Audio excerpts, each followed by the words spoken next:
Baiklah Bapak Ibu jamaah rahimahullah, pada pagi hari ini nanti yang akan menyampaikan tausiah beliau Bapak Dr. Haji Syamsuddin MAG dari Sidoarjo, tepatnya Pondok Jati. Pondok Jati Taman, bukan yang di Sidoarjo. Beliau adalah sekretaris pimpinan wilayah Muhammadiyah Jawa Timur maksudnya.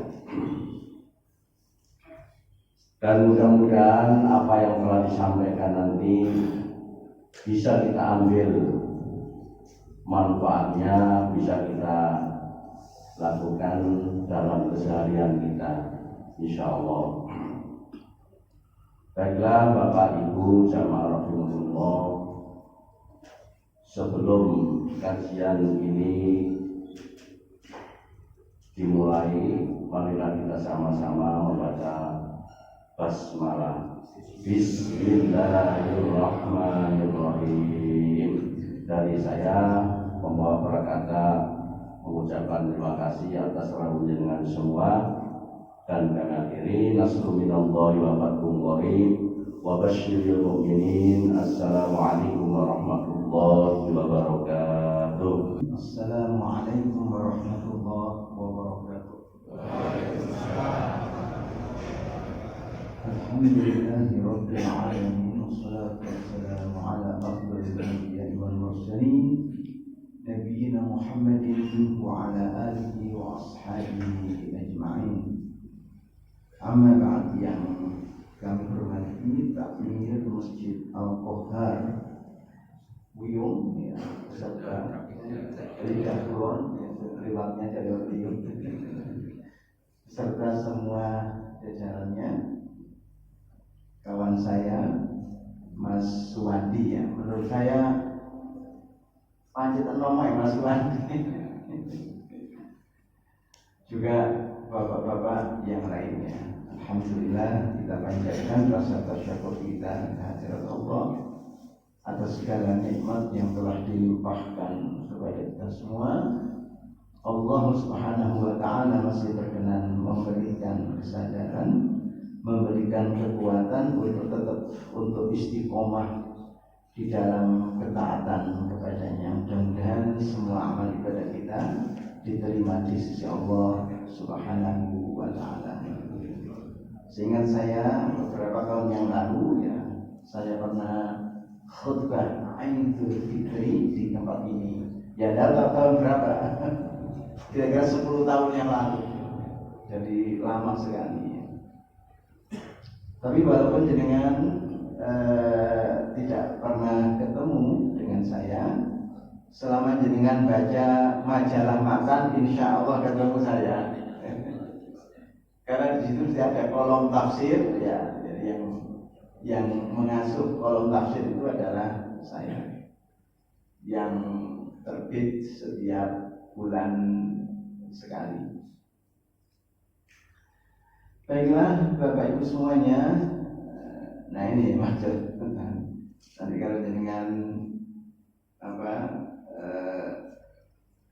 melihat kolom tafsir, nah ketemu saya, ini saya yang bulan ini konsep toleransi beragama, yang penulisnya kami, insya Allah. Bapak Ibu semuanya, dalam kesempatan yang berbahagia ini kita akan bincang-bincang tentang ajaran-ajaran Al-Quran yang seharusnya kita jadikan sebagai guidance, yang seharusnya kita jadikan sebagai pemandu hidup kita. Kita tahu bahwa Al-Quran secara umum bertemakan 3 hal. Para ulama membaginya menjadi tema akidah, tema syariah dan tema akhlak. Ayat-ayat yang bicara tentang keyakinan maka disebut tema akidah. Ayat-ayat yang bicara tentang hukum keagamaan disebut tema syariah. Dan ayat-ayat yang bicara tentang budi pekerti luhur disebut tema akhlak. Menariknya bahwa dari ketiga tema tadi yang paling besar porsinya itu adalah tema akhlak. Sekitar 75% atau 2/3 isi Al-Quran itu temanya adalah tema akhlak yang seringkali dikemas dalam bentuk kisah umat zaman silam. Orang-orang soleh dengan segala kesuksesannya dan orang-orang jahat dengan segala kegagalannya. Nah, kisah-kisah itu menjadi contoh teladan bagi kita semua karena di antara hikmah ditampilkannya kisah-kisah umat zaman silam di dalam kitab suci itu adalah agar kita mengambil pelajaran, agar kita menghayati nilai-nilai yang pernah dijalankan umat-umat zaman silam, kemudian kita tarik dalam kekinian hidup kita. Nah, dakwah Rasulullah Sallallahu Alaihi Wasallam adalah dakwah yang tidak berdiri sendiri, melainkan dakwah kelanjutan dari dakwah-dakwah Nabi zaman silam yang misi utamanya adalah tauhidillah, mengajak orang untuk mentauhidkan Allah Subhanahu wa ta'ala. Kita tahu bahwa fase dari dakwah Nabi itu ada dua. Ada fase Makkiyah kira-kira 13 tahun, disebut fase Makkiyah saat dakwah di Makkah sebelum peristiwa hijrah. Yang berikutnya adalah fase Madaniyah kira-kira 10 tahun, disebut fase Madaniyah adalah fase setelah hijrah. Jadi fase qoblal hijrah disebut Makkiyah, fase ba'dal hijrah disebut Madaniyah. Kalau Nabi diutus oleh Allah menjadi seorang Rasul usianya 40 tahun, berarti tahapan hidup Nabi 40, 13, 10. 40, 13, 10 berapa jumlahnya? 63. Jadi kalau usianya sudah mulai melampaui 63, insya Allah ibunya sudah banyak. Nabi saja 63. Nah, itu adalah anugerah dari Allah yang memberikan kesempatan kepada kita untuk memperbanyak bekal kita guna perjalanan panjang menuju darul akhirah atau kampung akhirat. Fase-fase keberhasilan dakwah Nabi itu dilukiskan atau dijelaskan ya setidaknya nanti oleh Quran surat Al-Hadid 25. Tapi sebelumnya kita harus memahami ya, betapa dahsyatnya tantangan-tantangan yang dihadapi oleh Nabi saat mendakwahkan ajaran agama Allah ini. Masyarakat kaitannya dengan ilmu pengetahuan oleh seorang ulama yang masyhur sebagai perintis ilmu tata bahasa Arab yang namanya Al-Khalil bin Ahmad. Itu seorang ulama yang sangat masyhur dan jasanya besar di dalam merumuskan ilmu tata bahasa Arab. Seandainya ilmu tata bahasa Arab tidak dirumuskan, dengan tidak bisa bahasa Arab. Yang ngerti isi Al-Quran hanya orang Arab saja. Sekiranya ilmu tentang bahasa Arab tidak dirumuskan, Tapi kemudian dirumuskan, disusun oleh Al-Khalil bin Ahmad bersama muridnya yang namanya Imam Syibawayh. Nah, itu dua orang yang sangat berjasa. Malah yang menciptakan syakal, harokat dalam kitabullah itu adalah Al-Khalil bin Ahmad. Dulunya Quran itu gundul macul, tidak ada titiknya, apalagi harokatnya.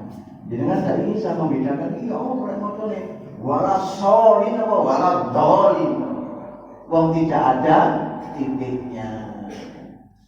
Jangan dikira orang-orang Quran itu ada titiknya. Nah, adanya titik itu sejak generasi tabi'in, generasi setelah lewatnya sahabat-sahabat Nabi.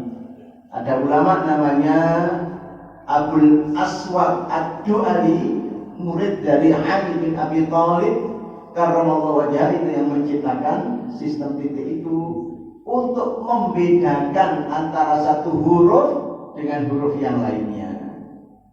Makanya dalam bahasa Arab atau literatur Arab, huruf yang bertitik disebut mu'jamah. Huruf yang tidak bertitik disebut muhmalah. Bil kha al-mu'jamah, bil ha al-muhmalah. Apa sih artinya mu'jamah itu? Kamus bahasa Arab disebut al-qamus, juga disebut apa? Al-mu'jam. Maksudnya mu'jamah itu untuk orang ajam. Orang ajam itu orang apa?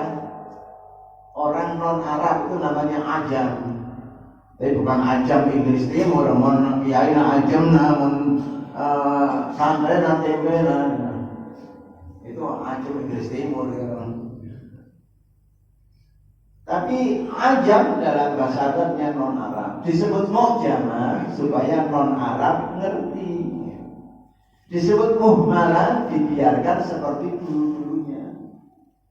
Sudah ada titiknya, masih banyak orang tidak bisa baca Al-Quran. Dilakukan usaha-usaha lagi supaya orang mudah baca Al-Quran.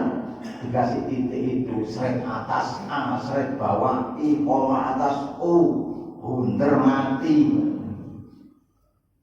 Bahwa setelah ada titiknya, setelah ada harokatnya, masih ada yang belum bisa baca Quran. Ya kebacut ngono ae, wis cari gampang iki baik. Quran surat Yasin mengatakan litunzira qauman ma unzira aba'uhum wa hum ghafilun. Hei tugasmu, hei Muhammad, memberi peringatan kepada suatu kaum yang profil atau performan kaum itu ma unzira aba'uhum, bapak-bapaknya tidak pernah dikasih peringatan. Bapak-bapaknya itu tidak pernah ngaji. Wahum ghafilun, sementara mereka sendiri adalah orang yang lalai, tidak merasa di dalam satu keadaan yang memprihatinkan. Sejatinya tidak baik-baik saja, tapi dirinya menganggap baik-baik saja. Angel, menurut Basman angel. Nah, Al-Khalil bin Ahmad tadi membagi orang hubungannya dengan ilmu pengetahuan ada 4. Yang pertama, rajulun yadri wa yadri annahu yadri fadzalika al-alimu fattabi'uhu. Orang pintar ilmu banyak, menyadari bahwa ilmu banyak tanggung jawab besar, itu orang alim, ikutlah kamu padanya. Dengan pintar tapak suci, pendekar tapak suci, yang saya lihat ada latihan tapak suci tadi. Kemudian di tengah jalan melihat orang sepuh dianiaya orang, dengan diam saja, dosa besar. Karena jenengan punya ilmu, dan ilmu itu ada konsekuensi tanggung jawab. Jenengan pinter baca Quran, ya, kawin di satu tempat yang di situ nggak ada yang bisa membaca Quran, tidak ada TPQ. Jenengan kok diam saja tidak mengadakan kursus baca Quran, berdosa jenengan. Karena jenengan punya ilmu. Ilmu itu punya konsekuensi tanggung jawab. Orang pertama hubungannya dengan ilmu, katanya Al-Khalil bin Ahmad tadi, rajulun yadri wa yadri annahu yadri fadzalika al-alimu fattabi'u. Orang pintar ilmu banyak dan ia sadar bahwa ilmu banyak tanggung jawab besar. Itulah orang alim. Ikut kamu padanya, insya Allah selamat. Yang kedua, rajul yadri wa la yadri annahu yadri fadzalika an-nasi fantabihu. Orang pintar ilmu banyak tapi tidak menyadari tanggung jawab besar. Itu orang lalai. Bangunkan, ajak dia ikut dalam perjuangan, insya Allah jadi kader yang baik. Kenapa? Ilmu sudah ada, tinggal menggerakkan saja. Mondok 20 tahun tapi isinya ngili metok, ya kalau apa-apa ngili. Yang ketiga, rajul la yadri wa yadri annahu la yadri fadzalika al-mustarsyidu fa'allimu. Orang bodoh tapi sadar betul bahwa dirinya itu bodoh. Itulah orang yang gemar mencari bimbingan, ajari dia, pasti jadi kader yang baik. Yang keempat, rajulun la yadri wa la yadri annahu la yadri. Orang bodoh yang tidak pernah menyadari kalau dirinya bodoh. Malah rumosonya pintar dhewe sak kecamatan. Fadzalika al-khumqu farquduhu. Itu kalau saya ngaji dulu, fadzalika utawi mengkono-mengkono itu al-khumqu wong kumprung. Kira-kira koprak gitu ya. Farquduhu, buang saja. Berteman dengan orang seperti itu lebih banyak bahayanya daripada manfaatnya. Tapi kira-kira kaum yang dihadapi oleh Nabi adalah kaum yang keempat itu. Tidak dibuang oleh Nabi, dirangkul dan jadi kader yang luar biasa.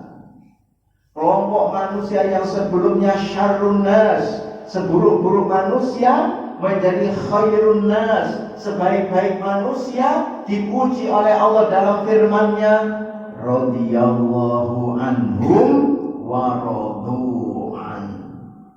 Allah ridho pada mereka dan mereka ridho padanya. Dipuji oleh Nabi dengan sabdanya, khairun nasi qarni thumma alladhina yalunahum thumma alladhina yalunahum. Sebaik-baik generasi, yang segenerasi dengan aku, sahabat-sahabat beliau itu. Baru yang berikutnya, baru yang berikutnya. Itulah sekilas dari perjalanan suksesnya dakwah Nabi. Kelompok manusia yang digambarkan sebagai syarrun nas, seburuk-buruk orang itu, dengan pencerahan ya, dari dakwah Nabi berubah menjadi khairun nas, sebaik-baik manusia. Baik. Apa sih langkah-langkah yang dilakukan oleh Nabi dalam dakwahnya sehingga menghasilkan satu hasil yang sedemikian cemerlangnya? Ada satu ayat dalam Quran surat Al-Hadid 25. A'udzubillahi minasyaitonir rajim. Laqad arsalna rusulana bil bayyinat wa anzalna ma'humul kitaba wal mizana liyaquman nasu bil qisti wa anzalna al hadid fihi ba'sun syadidun wa manafi'u lin-nas wa liya'lam ya'lamallahu man yansuruhu wa rusulahu bil ghaib innallaha qawiyyun aziz. Laqad sungguh benar-benar arsalna kami mengutus rusulana rasul-rasul kami bil bayyinati dengan bukti-bukti kebenaran. Wa anzalna dan kami turunkan ma'hum bersama mereka al-kitab, kitab suci. Wa anzalna ma'humul kitab wal mizana, yang kedua adalah mizan, timbangan. Liyaquman nasu bil qisti, agar orang tegakkan keadilan. Wa anzalna al-hadid, juga kami turunkan besi.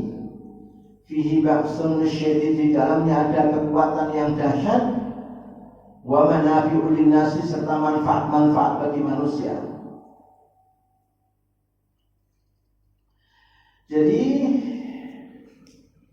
dalam ayat itu Allah menjelaskan semua nabi, semua rasul yang diutus oleh Allah ke tengah-tengah umat manusia diberi 3 macam bekal. Laqad arsalna rusulana bil bayyinati wa anzalna ma'humul kitaba wal mizana liyaquman nasu bil qisti wa anzalna al hadid. 3 macam bekal itu, pertama adalah kitab suci, yang kedua adalah timbangan, yang ketiga adalah besi. Apa kemudian para rasul tangan kanannya bawa kitab, tangan kirinya bawa timbangan, terus pundaknya mikul linggis? Bukan, itu simbolik sekali. Simbol dari fase-fase dakwah. Fase pertama adalah fase kitab suci. Nah, fase kitab suci itu adalah simbol dari pemikiran yang disebut sebagai at-Taurah al-Fikriyah. Langkah pertama yang dilakukan Nabi di dalam dakwahnya adalah pencerahan tauhid. Karena di dalam tauhidlah ada kehormatan, di dalam tauhidlah ada kemuliaan. Masyarakat Arab, musyrikin Arab pada zaman sebelum Islam, mereka merasa minder, mereka merasa rendah diri kalau sudah berhadapan dengan ahlul kitab, Yahudi dan Nasrani. Karena ahlul kitab adalah orang-orang yang beragama menggunakan kitab suci yang dipedomani. Yahudi punya kitab suci, Nasrani punya kitab suci. Mereka baca kitab suci. Tapi orang-orang Arab jahiliyah kan beragama tanpa kitab suci. Mereka beragama hanya didasarkan pada tembung jari. Jari ini wong biyen-biyen sing ngene iki, jari ini wong biyen-biyen ngene iki. Kalau dilacak, biyen-biyen sapa? Parto, Yanto, apa Johan? Nggak tahu itu jari wong biyen-biyen ngene iki. Itulah beragama tanpa kitab suci. Itu masyarakat Arab jahiliyah. Tapi setelah mereka tauhid, mereka sadar betul bahwa innal izzata lillahi jami'a, bahwa kehormatan manusia ada di dalam tauhid. Langsung percaya dirinya tinggi dan sama sekali tidak punya perasaan minder ketika berhadapan dengan orang-orang yang lainnya, kelompok ahlul kitab tadi. Kenapa? Bagi orang yang ahli tauhid itu, kehormatan yang diberikan Allah, kemuliaan yang diberikan Allah kepada hamba-hambanya adalah di dalam tauhid itu. Siapapun orangnya.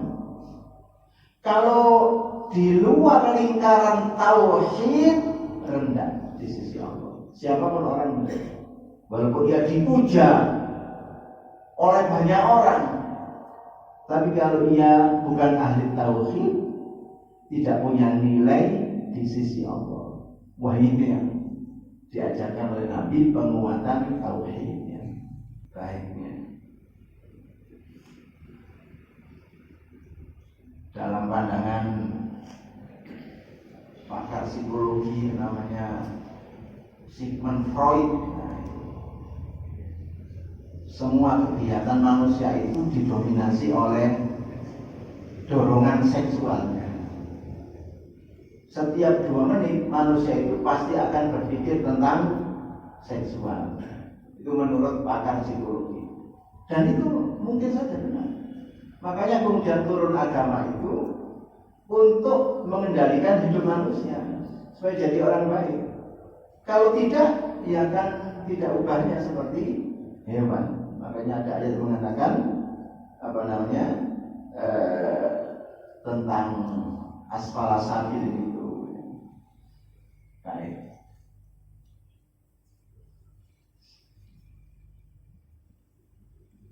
Pelanggaran seksual itu dimulai dari yang sederhana, dari kalau sekarang mungkin dari WA, kalau dulu dari switch.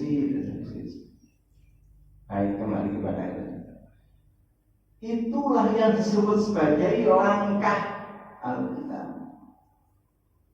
Berikutnya adalah langkah Al-Mizan. Kalau akidah sudah kuat, maka masyarakat ini harus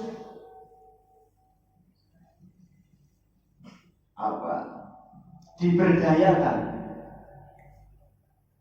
Untuk memberdayakan masyarakat secara ekonomi harus ada keadilan. Kalau tidak ada keadilan, ya tidak bisa. Makanya lambangnya adalah Al-Mizan atau timbangan. Ketidakadilan yang muncul dalam pusaran kekuasaan pasti akan menimbulkan gejolak sosial di tengah-tengah masyarakat. Lambang Kementerian Kehakiman di Indonesia itu apa? Timbangan, ya kan? Terus di tengah-tengahnya ada apa? Di tengah-tengah timbangan ada apa? Ada pedang. Gitu apa benar? Golok apa pedang? Pedang. Kenapa pedang bukan golok? Kalau pedang itu 2 sisinya tajam. Kalau golok tumpul di atas, tajam di bawah. Timbangan pedang maksudnya supaya keadilan itu ditegakkan tanpa pandang bulu. Tajam ke bawah juga tajam ke atas. Jangan tajam ke bawah, tumpul ke atas. Wakjo wakmin nyolong sandal, mergo penjara 3 tahun. Ada orang yang sudah diputus oleh pengadilan, dihukum sekian tahun sudah ingkrah. Wong ngilang, polisi gak iso goleki. Gak duwe motor lah. Kenapa? Gara-gara orang ini punya golok di pusaran kekuasaan. Nah itu namanya tumpul ke atas, tajam ke bawah. Kang Jokang nyolong sandal, mlebu penjara. Yang di atas nyolong kekayaan negara jumlahnya triliunan, bebas-bebas saja. Kalau seperti ini seterusnya, ya tidak pernah akan terjadi al-adalah al-ijtimaiyah atau keadilan sosial. Pada zaman Nabi, Bapak, ada kejadian anak kepala suku kena OTT mencuri. Kalau sekarang kan OTT korupsi. Operasi tangkap tangan. Perempuan lagi. Padahal pencurian hukumannya adalah potong tangan. Ribut masyarakat. Aduh ya apa nanti ada kepala suku ya anak perempuan tangannya pukul sisi. Makanya Ada yang punya inisiatif, gimana kalau kita minta keringanan hukuman dari Nabi? Tidak ada yang berani, karena wibawa Nabi. Sampai minta tolong kepada yang disebut anak angkat Nabi, cucu angkat Nabi, namanya Zaid bin Harith, Usama bin Zaid bin Haritha. Usama lah yang maju kepada Nabi minta keringanan hukuman. Nabi marah. Nabi mengatakan, innama halaka man qablakum, sesungguhnya hancurnya umat zaman silam apabila yang melakukan kejahatan kelompok papan atas, kelompok papan bawah, akomuhu, hukum tegak. Tapi kalau yang melaksanakan kejahatan papan atas, hukum tumpul. Itu bahaya. Sampai-sampai Nabi bersumpah, wa ayyullah lau anna Fatimah binta Muhammadin saraqat la qata'tu yadaha. Sekiranya Fatimah putriku itu sekiranya mencuri, saya potong tangannya. Ya tentu Fatimah tidak pernah mencuri ya, dalam sejarah ini. Nah inilah kunci al-adalah al-ijtimaiyah, keadilan sosial itu. Kita sudah punya silanya. Pertama, ketuhanan yang maha esa. Kedua, kemanusiaan yang adil dan beradab. Ketiga, persatuan Indonesia. Kelima, keadilan sosial bagi seluruh rakyat Indonesia. Tapi itu adalah konsep, itu adalah teori yang bisa saja multitafsir dalam hal pemahaman, apalagi dalam hal pelaksanaan. Saya pernah baca ceramahnya DNID di Sesko Angkatan Udara yang gampang mengaksesnya. Sekarang itu sudah dunia sangat terbuka, apalagi peristiwa ini sudah sekian lama lewat. ID itu mengatakan begini, karena ada sila ketuhanan yang Maha Esa, ID PKI, karena ada sila ketuhanan yang Maha Esa, maka tidak boleh ada kampanye anti agama. Dan benar ada, karena ada sila ketuhanan yang Maha Esa, maka tidak boleh ada kampanye anti agama. Juga karena ada sila ketuhanan yang Maha Esa, tidak boleh memaksa orang untuk beragama. Nah itu dua ini yang salah itu. Artinya dia menafsirkan kan sudah itu. Dia sudah menafsirkan, yang penafsirannya ia arahkan kepada paham ateisme itu. Ya sama. Namanya Pancasila itu setelah siapa yang menafsirkan? Yang menafsirkan orang baik, ya tafsirannya baik. Yang menafsirkan orang jahat, ya tafsirannya jahat. Ada orang bilang, saya NKRI, saya Pancasila. Kakek cocok ini. Tiba-tiba nyolong, kakek tunggal ya. Ada Quran surat Az-Zariyat ayat 15 dan seterusnya.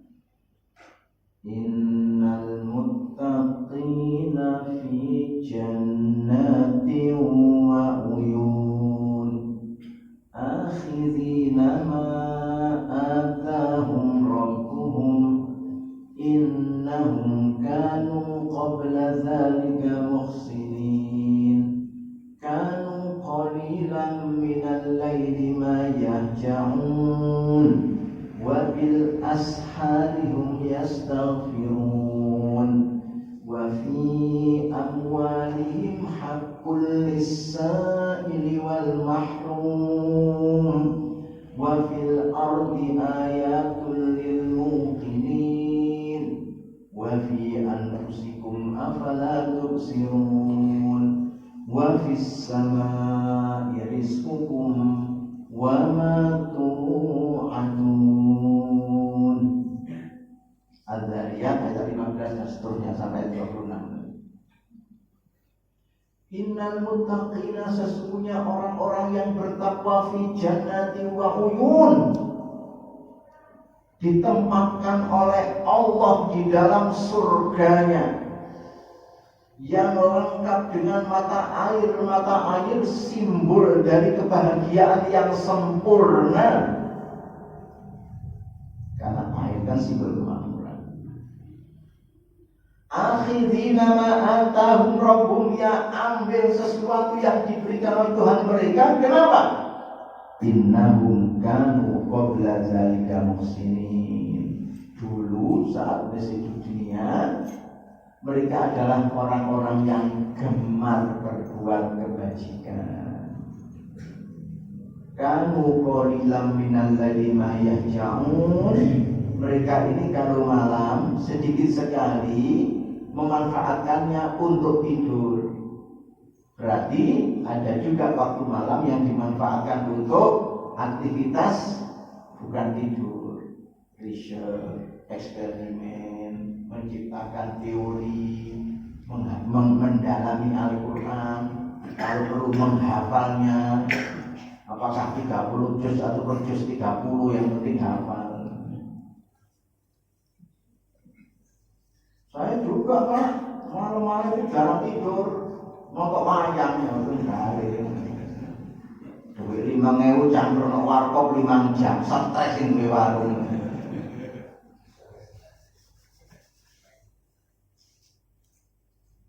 Wabil ashari hum yastaghfirun.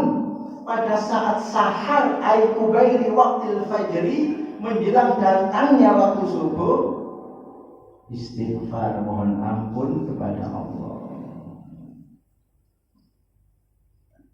Ada satu cerita tentang ulama besar dari Basrah, namanya Imam Hasan Al-Basri, terkenal dengan sebutan alim besar dari Basrah, ulama tabi'in generasi akhir, marja'ul ummah, tempat konsultasinya umat. Kalau yang di Ponorogo itu namanya Kiai Hasan Besari, tapi tidak ada hubungannya dengan Hasan Al-Basri dari Basrah. Itu wong itu Al-Ponorogo, kalian Al-Basri yang sempat ramai beberapa waktu yang lalu. Sebagai marja'ul ummah, ia kerap dimintai nasihat oleh masyarakat. Namanya saja marja'ul ummah, rujukan umat. Ada yang datang, tuan guru saya ingin berdagang, belakangan rugi terus, ganti dagangan malah gulung tikar. Mohon doa, mohon wiridnya supaya dagangan saya laris, berlaba.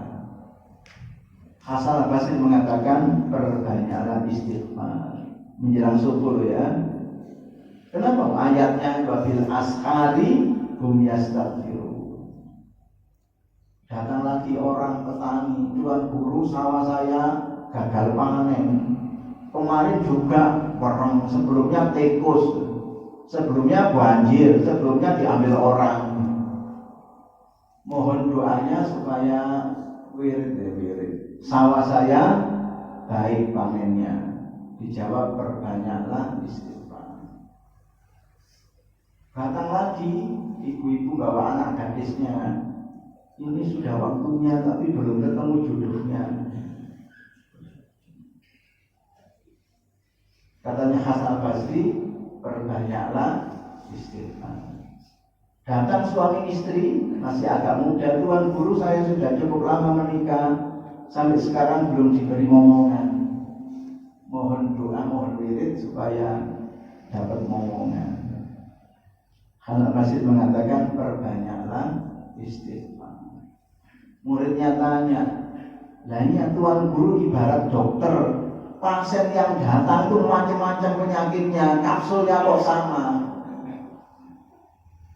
Yaitu kapsul istighfar. Hasan Basri mengatakan, sahabatku, apakah kamu lupa kata-kata Nuh alaihissalam yang diucapkan di hadapan kaumnya sebagaimana diabadikan di dalam Al-Quran. Nuh mengatakan, Fakultus taghfiru rabbakum innahu kana ghaffara yursilis samaa alaikum midrara wa yumdidkum bi amwalin wa banin wa yaj'al lakum jannatin wa yaj'al lakum anhara. Nuh bilang istighfar, minta ampun kepada Allah. Kalau itu kalian lakukan, yursilis samaa alaikum midrara, Allah kirim rezeki dari langit bertubi-tubi. Wa yumdidkum bi amwali wa banin, Allah akan bentangkan untuk kalian harta serta anak keturunan. Wa yaj'al lakum jannatin wa yaj'al lakum anhara, Allah akan bikin subur ladang sawah kalian, lancar irigasi kalian. Baru muridnya menyadari dahsyatnya istighfar, the miracle of istighfar. Ada istighfar dalam Quran. Rabbana zalamna anfusana wa illam taghfir lana wa tarhamna lanakunanna minal khasirin. Itu istighfar dalam Al-Quran. Ada sayyidul istighfar, pemukanya istighfar. Allahumma anta rabbi la ilaha illa anta khalaqtani wa ana abduka wa ana ala ahdika wa wa'dika mastata'tu a'udzu bika min syarri ma sana'tu abu'u laka bi ni'matika 'alayya wa abu'u laka bi dhanbi faghfirli fa innahu la yaghfiru dzunuba illa anta. Namanya sayyidul istighfar. Baik ya, itu yang bisa kami sampaikan pagi hari ini. Saya sekali lagi mohon maaf atas segala kesalahan dan segala kekeliruan, atas segala kekhilafan. Nasrun minallahi wa fathullahi wa basyiril mu'minin. Wassalamualaikum warahmatullahi wabarakatuh.